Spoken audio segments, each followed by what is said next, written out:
Hello everyone, এটা আমার Tuesday morning. সকালে ঘুম থেকে ওঠার পর কিছু ক্লিপ।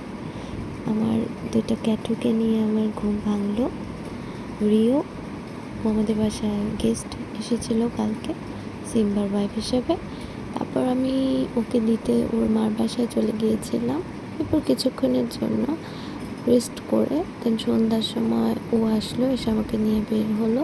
তারপর আমরা একটা রেস্টুরেন্ট সি ফুড সেলে চলে গেলাম উত্তরায়। ওখানে গিয়ে এই প্লেটারটা নিলাম, অনেকগুলো ক্র্যাব খেলাম, স্ম্যাশ পটেটো অ্যান্ড সতে vegetable. It was amazing platter. আমি খুব এনজয় করে খাচ্ছিলাম, কারণ আমি ক্র্যাব ইদানিং খুব পছন্দ করি, তাই আমার ভাল লাগছিল খেতে, আমি এনজয় করছিলাম। এরপর এখানে দেখা যাচ্ছে এই প্লেটারের ফুল পিকটা, ও মাঝখানে ফোনে কথা বলছিল আমার